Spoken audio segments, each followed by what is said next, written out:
Assalamualaikum warahmatullahi wabarakatuh. Jadi langsung saja ya. Jadi ini video pertama saya membahas mantik atau logika.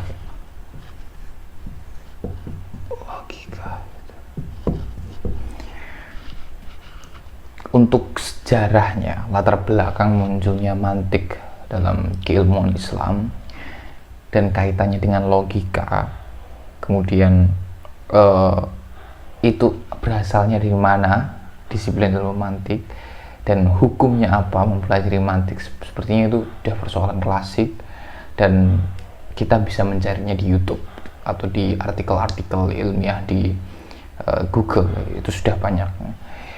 Saya di sini mau langsung saja ke materi tentang mantik itu sendiri, teori-teori dalam disiplin ilmu mantik. Dan materi yang saya ambil itu dari kitabnya Al-Ghazali, Miyarul Ilmi. Ini salah satu kitab logika Islam atau mantik yang sangat recommended karena Al-Ghazali di sini menerapkan penalaran Aristotelian logic gitu kan. Logika ini kan penalaran yang diformulasikan oleh Aristoteles kan. Dan Al-Ghazali menerapkan penalaran itu dalam kasus-kasus atau dalam contoh-contoh yang sangat islamik.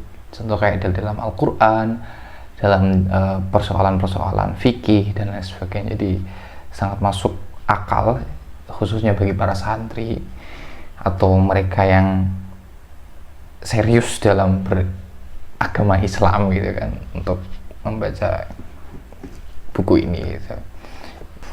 Menurut Al-Ghazali ya, mantik atau logika itu kan secara umum dipahami sebagai tata cara berpikir yang benar gitu. Namanya berpikir itu memiliki aturannya gitu. Untuk sampai pada kesimpulan yang tepat, maka kita harus bernalar dengan cara yang tepat pula gitu. Nah, Al-Ghazali mendefinisikan logika sebagai menyebutnya sebagai al-qanun gitu. Al-qanun itu gitu. Al-qanun gitu.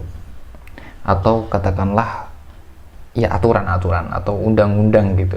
Kan al-qanun sering diartikan sebagai undang-undang. Ya seperangkat aturan dalam berpikir gitu. Yang mana menjadi teranglah perbedaan antara dengan ini ya, dengan konun ini, maka menjadi bedalah mana yang benar dan mana yang sesat, ungkapan yang benar dan ungkapan yang sesat, informasi yang faktual dan informasi yang hoax gitu. Jadi itu dibedakan dengan ini, dengan aturan-aturan ini, ibaratnya kayak timbangan gitu. Namanya timbangan itu ya, ini kan timbangan, misalnya timbangan ini 2 kg, ini 4 kg. Nah, timbangan ini diperlukan agar supaya 2 kg dan 4 kg bisa diketahui bahwa 4 itu lebih unggul dari 2 kg, lebih berat dari 2 kg. Agar supaya kita bisa mengetahui bahwa ini lebih berat daripada ini, ya kita butuh timbangan. Nah, pun juga mantik gitu. Untuk membedakan mana informasi, mana kebenaran, dan mana kesesatan, itu kita butuh konun, butuh timbangan. Makanya kitabnya ini judulnya apa jenenge? Miyarul Ilmi itu, atau Mizanul Ilmi itu. Saya juga menyebutnya sebagai Mizanul Ilmi, timbangannya pengetahuan. Jadi bisa dibedakan tuh pengetahuan yang sesat dan pengetahuan yang sahih gitu. Intinya gitu. Kamu manusia dan kamu punya akal pikiran, namun akalmu itu tak selamanya melahirkan kesimpulan yang valid. Sering kita mengalami yang namanya bias, falsi dan lain sebagainya, sehingga kita perlu aturan ini gitu, agar supaya proses bernalar kita dalam usaha untuk memperoleh satu kesimpulan itu benar, gitu, tepat dengan pemahaman, dengan bekal mantik ini. Dia udah dipaham ya definisi mantik itu. Mantik itu merupakan seperangkat aturan yang darinya kita bisa membedakan mana pengetahuan yang benar dan mana pengetahuan yang sesat, mana informasi yang benar dan mana informasi yang sesat, gitu. Oke. Makanya kita bisa analogikan dengan timbangan tadi itu agar kita bisa memahami definisi mantik. Makanya ini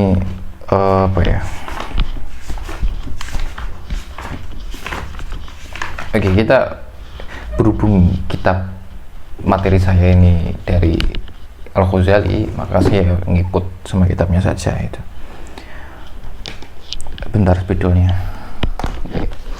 Jadi Al-Ghazali itu di titik ini ia membagi hakim, dia menyebutnya sebagai hakim.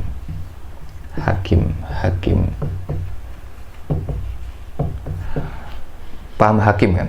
Tugasnya hakim adalah memutuskan satu keputusan, memberi vonis.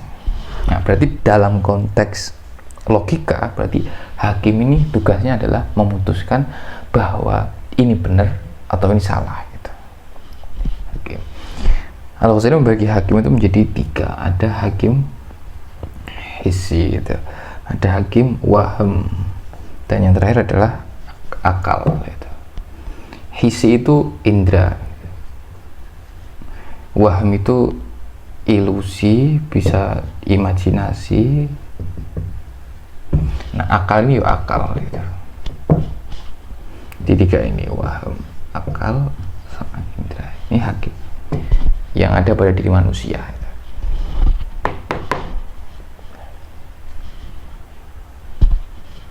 Di antara ketiga ini, yang paling valid putusannya, yang paling benar putusannya itu adalah akal, gitu. Hakim indra, hakim waham itu sangat berpotensi putusannya itu sesat. Putusannya itu sering berpotensi sesat. Contoh kayak ketika mata, gitu. Mata melihat ini pulpen, ini air ya. Kita masukkan pulpen dalam air yang ada dalam gelas. Nah, gambarnya kan kayak gini kan. Nah, ini kan kayak terbelah gitu, kayak bengkong gitu kan. Mata melihatnya seperti ini.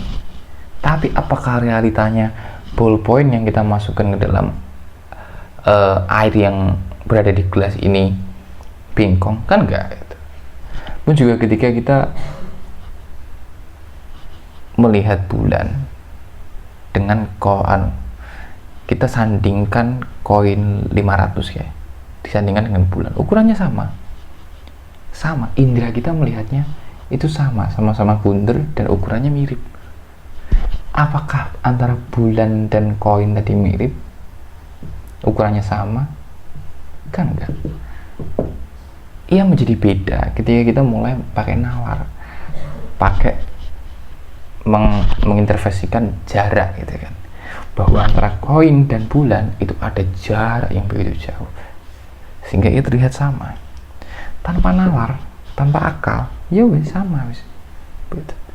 Bulan sama koin tadi pun juga ini sama pula, gitu, sama bengkong, padahal faktanya lurus, hanya ilusi ini kan, sebutnya ilusi kan, ilusi optik, gitu. Waham itu imajinasi, ngayal, gak masuk.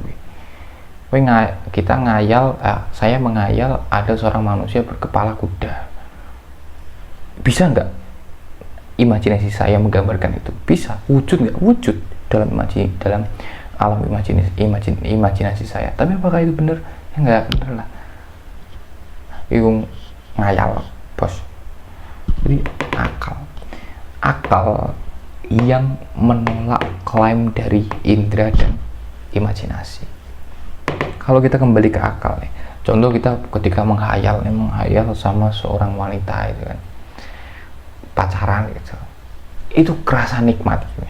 Indah dan khayalan itu. Tapi ketika hakim akal datang mengetok palu, nih kamu tuh ngayal ya, ngarang, itu nggak real, itu ilusi itu. Jangan terbawa sama, jangan mau dibohongi sama imajinasimu. Pun juga ketika Indra melihat bulan dan koin tadi ukurannya sama, maka langsung menegur kita, kamu jangan percaya sama mata kamu gitu. Mata kamu itu bohong gitu. Itu nggak sama, ukurannya nggak sama antara bulan dengan koin, beda jauh karena ada jarak gitu. Ya? Yang membuatnya seakan-akan ukurannya itu sama gitu. Ya mungkin itu dulu ya, kita next kalau nggak sibuk, kalau nggak istiqol dengan hal-hal, kita lanjut, saya akan buat video lagi. Semoga bermanfaat. Wassalamualaikum warahmatullahi wabarakatuh.